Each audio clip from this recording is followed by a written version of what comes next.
2023 की एक और दानव थ्रिलर आ गई है। अगर आपको पसंद है तो इसे बिल्कुल भी मिस न करें। जेसन की मां के निधन के बाद उसे एक अप्रत्याशित खुशी मिली।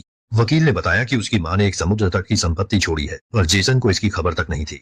उसके जन्म से पहले ही पिता और बहन लापता हो गए थे। उसे घर में एक संपत्ति का पता ही नहीं था। वकील ने बैग से 50 साल पुराना खरीद समझौता निकाला जो किसी भी सफाई से ज्यादा भरोसेमंद था। जेसन को समझ नहीं आया मां ने क्यों छिपाया, तो सप्ताहांत की छुट्टी में वो अपने परिवार संग उस समुद्र तट की संपत्ति पर गया। पति पत्नी नक्शे से एकांत जंगल में चले गए और ऊबड़ खाबड़ पहाड़ी रास्ते से गुजरे।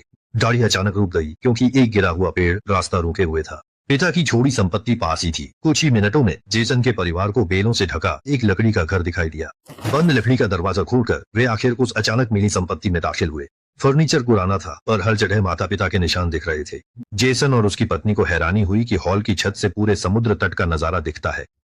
अचानक उसे एक चौकोर पत्थर का ढक्कन दिखा। खोला तो वह एक पानी का गड्ढा था।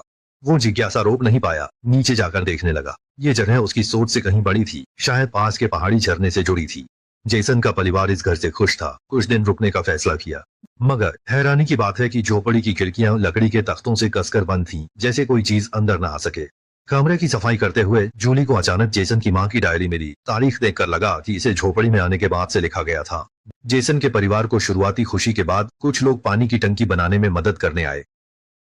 उन्होंने कई मीटर खुदाई कर पहाड़ से पानी निकाला, जिससे जेसन के माता पिता को मीठा पहाड़ी झरना जल मिला। लेकिन जल्द ही जेसन के पिता रहस्यमय ढंग से गायब हो गए और स्थानीय पुलिस असहाय थी। डायरी का अंश यहीं समाप्त हो गया, मानो किसी ने उसे फाड़ दिया हो। जेसन को लगा कि उसकी मां और बहन के साथ कुछ और हुआ होगा, पर उन्होंने उसे क्यों नहीं बताया। तभी कमरे में सो रही छोटी लड़की शोर से जाग गई। उसे लगा पलंग के नीचे कुछ हिल रहा है। अंदर झांकने पर उन्होंने देखा कि कालीन वाकई धीरे धीरे ऊपर उठ रहा था।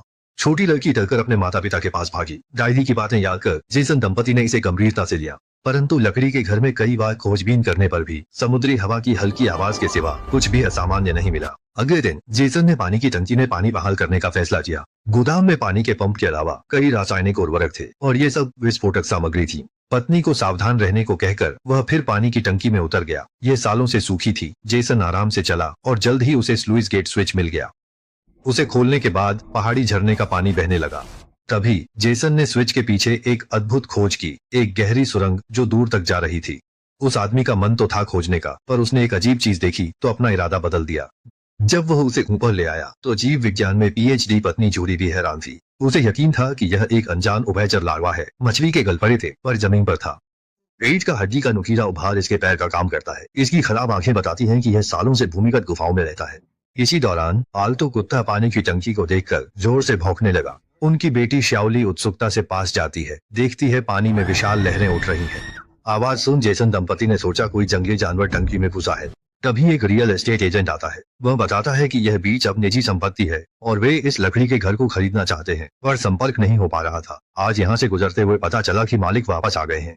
जेसन दंपति का लकड़ी का घर बेचने का इरादा नहीं था, पर एजेंट के अत्यधिक उच्च दाम से वे ललचा गए और 2 दिन में जवाब देने को कहा। अंधेरा होता देख एजेंट अगले दिन विस्तार से बात करने का फैसला करता है, लेकिन वो ज्यादा दूर नहीं जा पाया था कि उसकी कार किसी चीज में फंसकर अचानक रुक गई। जैसे ही एजेंट कार से उतरा, एक विशाल शक्ति ने उसे नीचे गिरा दिया। जैसे ही वह मुश्किल से खड़ा हुआ, एक अजीब शक्ति उसे फिर से जंगल में खींच ले गई। घाटी में चीखने की भयानक आवाज गूंज उठी। गहरी नींद में सोई जूली बाहर की हलचल से अचानक उठ बैठी।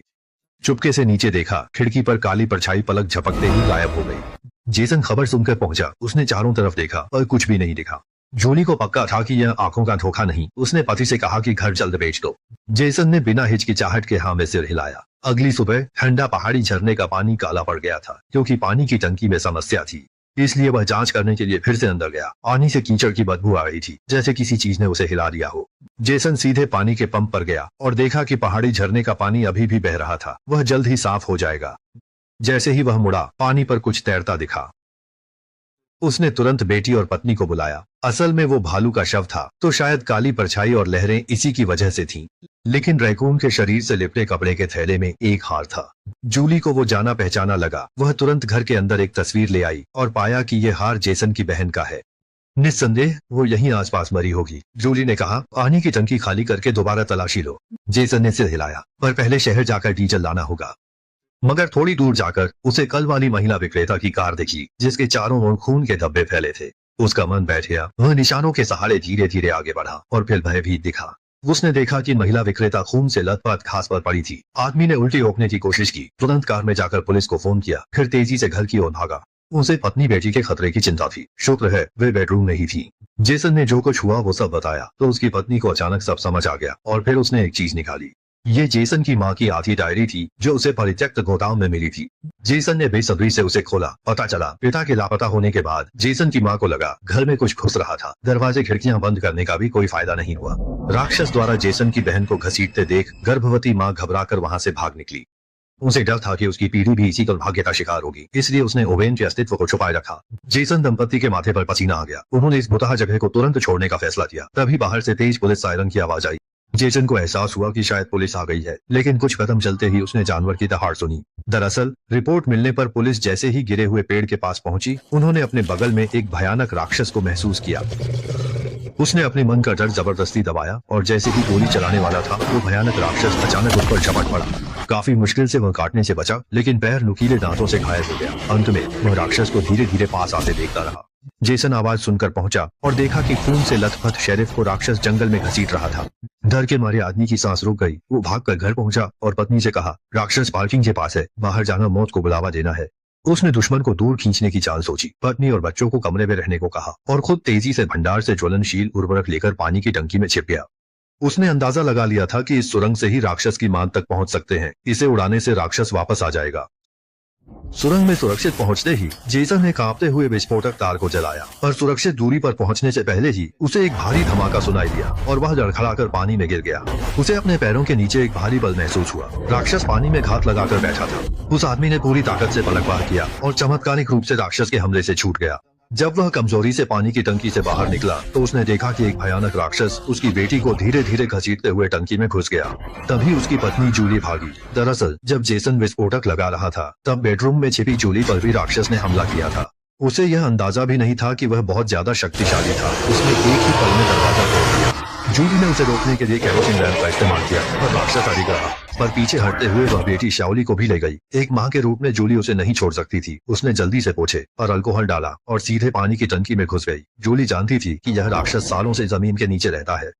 उसे आग का डर था, जिससे उसका मन कुछ हद तक शांत हो गया। पर राक्षस चालाक निकला, पानी के नीचे से ही हमला कर दिया। जूली ने तुरंत त्रिशूल उठाया, पानी के नीचे अंधाधुंध वार करने लगी। जब पानी खून के रंग से लाल हो गया, उसने राहत की सांस ली। कुछ कदम और आगे बढ़ने के बाद आखिरकार उसे गुफा के ऊपर अपनी बेटी सुरक्षित मिल गई। मगर अगले ही पल जूली के चेहरे पर दहशत छा गई। वो भयानक दानव अकेला नहीं था, हालांकि वह तैयार थी। उसने तुरंत फ्लेम थ्रोअर जलाया, जिसकी भीषण गर्मी ने राक्षस को पीछे हटने पर मजबूर कर दिया। जूली ने जरा भी देर न की, बेटी संग पानी की टंकी से तुरंत निकल गई। लेकिन माँ बेटी जैसे ही घायल जेसन को गाड़ी में बिठा रही थी, एक और राक्षस आ गया। जूली ने तुरंत शेरिफ की गिरी हुई पिस्तौल उठाई और राक्षस के खूनी मुंह पर निशाना साधकर ट्रिगर दबा दिया।